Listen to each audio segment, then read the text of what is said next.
Hey guys, it's Abby and I'm the AmeriCorps member serving with the Healthy Waters program here in Oak Ridge.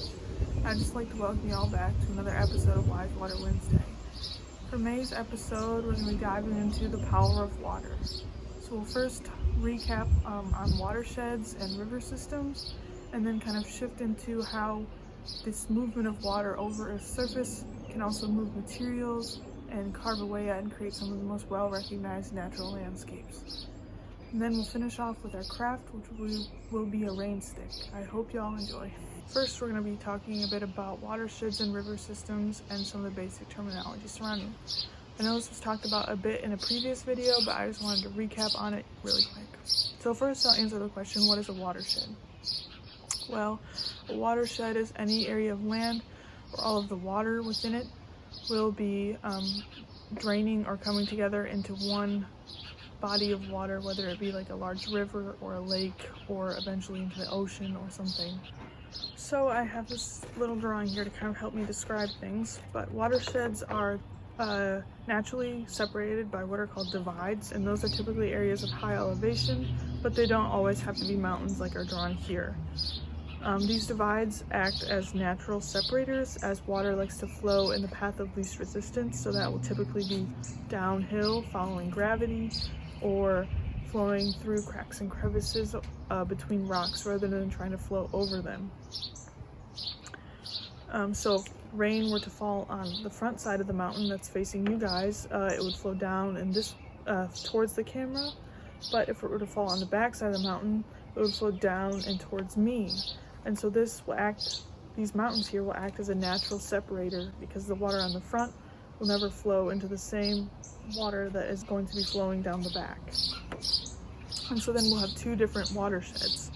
But at the top of the mountains, you'll have lots of small streams that will come together and collect and become what are called the headwaters. And then as they flow downhill, they'll get bigger as small streams collect and come together to form bigger streams. And as they come together, you'll get what are called tributaries. So each of these ones coming together here to collect in the main stem are what are called tributaries. And then the main stem of a river system is typically broader and wider and slower moving than anything you have up here. But as you continue on down, nearing your delta or estuary or the mouth of the river, the stream flow will slow even more and you'll start to get sediment deposition. And down here you'll also often have quite a wide floodplain. The floodplain of a river is just the area where when the river floods, all of the area will be covered in water, and it gets wider down here because you just have way more water in one area, whereas up here it's all spread out. And as I said, you'll get this sediment deposition here as the water flows, which indicates that the sediment is coming from somewhere up here or upstream from here due to a process called erosion. So next we'll kind of move into what erosion is. Erosion kind of goes hand in hand with what is called weathering. However, they are different processes. Weathering is simply the separation or breaking of materials. So here you'll have the wind blowing and you have these different little pieces of this mountain that are breaking off, the little rocks or whatnot. But here where the rocks are breaking off, it's raining, and so these pieces are being carried down into the water where they are then carried into this delta or estuary. And this process of the breaking off and moving of material is what is called erosion. So weathering is just the breaking off and piecing up of, whereas erosion is the movement or carrying of these materials. And then down here again, where you have this broader section that's slow moving water, the sediment will be deposited and this is what is called deposition. And so that's kind of what happened here. We have these little sandbanks or soil pockets peeking through the river. All of this slow moving water no longer would carry the sediment that it picked up along the way, and so it just deposited them. And then we have two different types of erosion weathering. We have chemical and physical. Chemical weathering is simply the like dissolving of materials, so that will be like the penny and vinegar activity that I'll show you here. So for this activity we have a dirty penny. I actually had two, but I'm just showing one here. And we're going to go ahead and put it in some white vinegar, and then I think I let it sit for about a day, and then the pennies come out shinier. And this is an example of chemical weathering, as they're the outer layer of the pennies that was dirty got cleaned off by the acidity in the vinegar, and you're still left with pennies, but they're slightly different. And then we have physical weathering, which is again, just simply breaking off of material. And so that would be like if you took a sugar cube and you broke it up, you would still have all of the sugar. It would still be the same, but it would just be in smaller pieces. The erosion that comes as a result of water can also be taken in a more negative light. Things like sinkholes, or if you live near a larger river or water body like an ocean or one of the Great Lakes, or simply just a larger lake.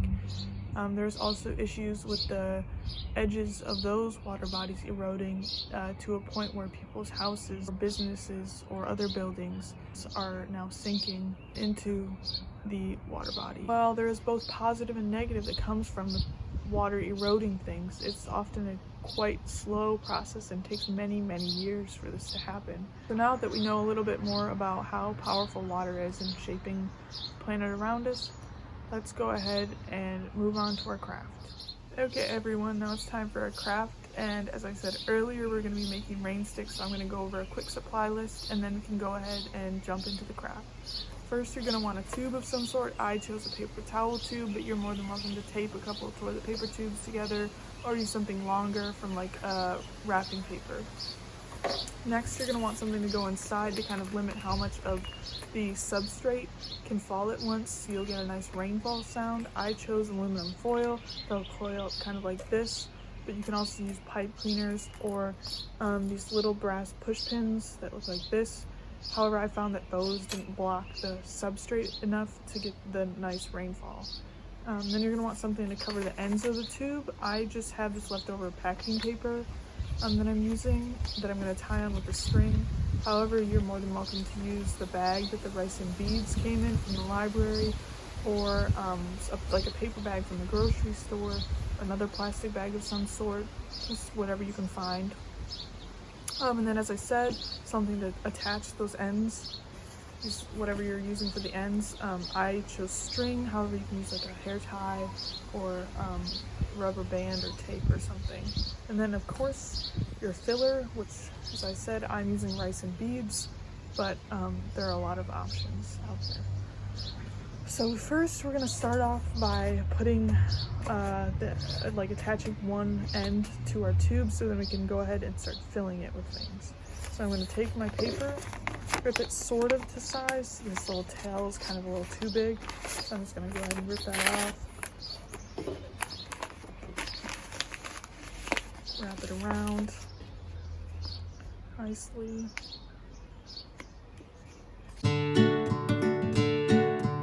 So now I have one end that's attached, and then I'm going to take I have two pieces of aluminum foil, and I'm going to start by kind of wadding them up into long tube kind of things, I guess, sticks maybe.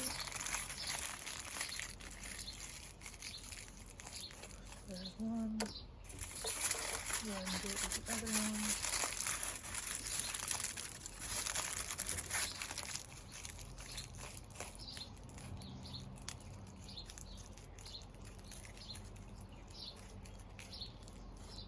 And then to kind of get this coily shape, like I said, was desired, I'm just going to wrap it around my finger.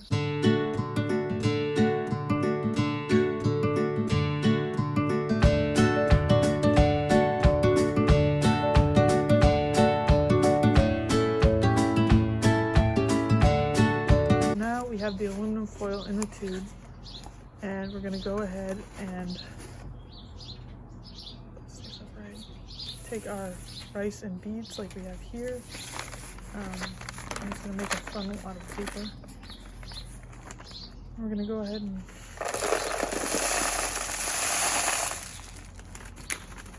dump them in.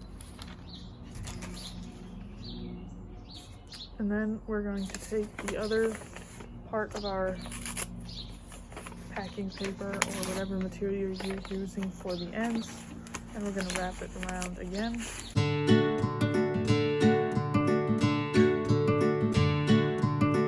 Okay, and there we have it. A nice little rain stick. Let's go ahead and see how it sounds.